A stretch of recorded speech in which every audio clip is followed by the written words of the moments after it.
Good afternoon সবাইকে। আজকে সানডের দিনে আমি এসেছি কোচবিহারের এক বহু পুরনো ঐতিহাসিক জায়গায়। আজকে কিন্তু আমরা কোচবিহার থেকে বেরিয়ে পড়েছি আর যাচ্ছি কোথায়? যাচ্ছি আমরা গোসানিমারি রাজপাট। গোসানিমারি রাজপাট হচ্ছে কোচবিহারের ঐতিহ্যের একটা অংশ, একটা ইতিহাসের অংশ।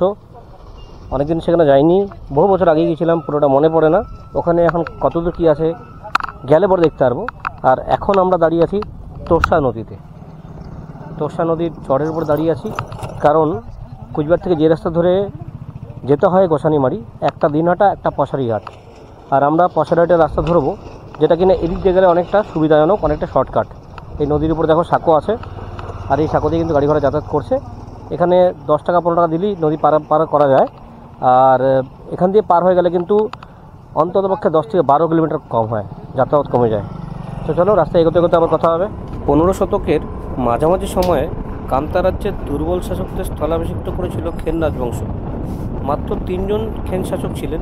শেষ রাজা নীলাম্বর রাজ্যের সীমানা আরও বিস্তৃত করেছিলেন, যার মধ্যে বর্তমান পশ্চিমবঙ্গের কোচবিহার জেলা, অবিভক্ত আসামের কামরূপ ও দারং জেলা, বর্তমানে বাংলাদেশের অন্তর্ভুক্ত ময়মনসিংহ ও দিনাজপুর জেলার পূর্বাংশ অন্তর্ভুক্ত ছিল। সেই সমকালীন সময় এখানে কিন্তু একটা রাজপাট ছিল।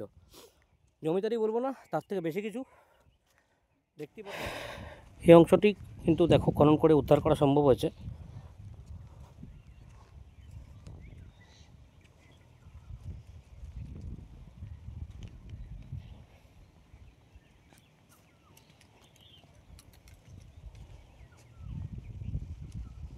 আর দেখলেই বোঝা যায় যে সঠিকভাবে খনন কার্য হলে পরে এখানে আরও অনেক কিছুই উদ্ধার হওয়া সম্ভব, হয়তো ভবিষ্যতে হবেও। আর তখন ইতিহাসের কতখানি গুরুত্ব ছিল সেটা আরও ভালো করে অনুধাবন করা যাবে।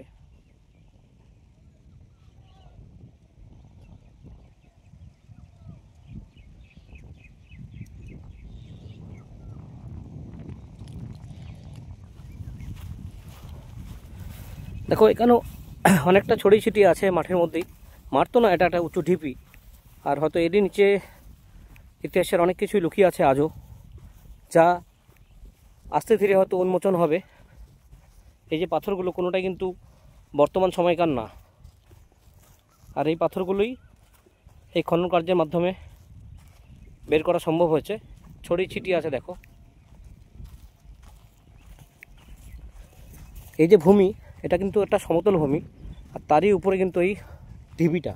আর ঢিপির নিচেই ছিল এক সময় জমিদার বা এখানকার রাজার অমূল্য প্রাসাদ এবং অমূল্য রাজপাটের সাক্ষী।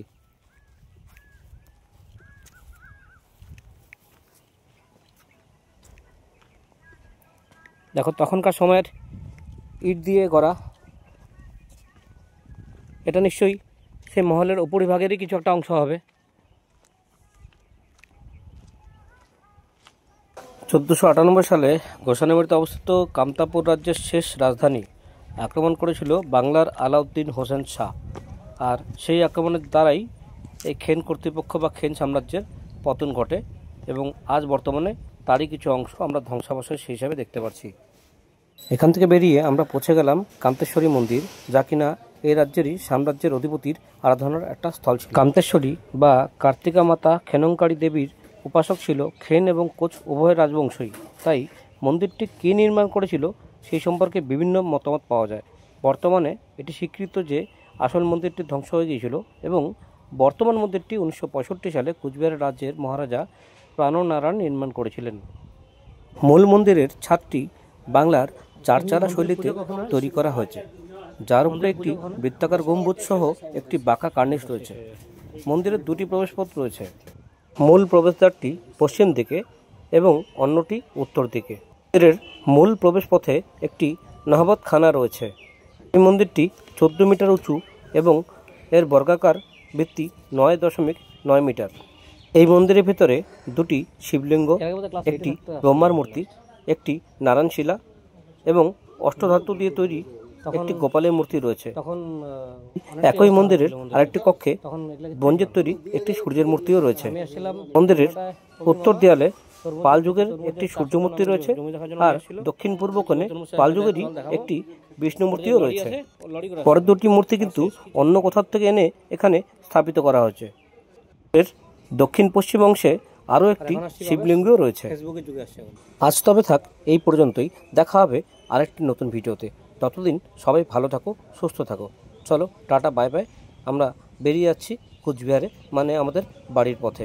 তোমরা দেখছিলে ট্রাভেল উইথ রাজদীপ। আর এই ভিডিওটি ভালো লেগে থাকলে অবশ্যই আমাকে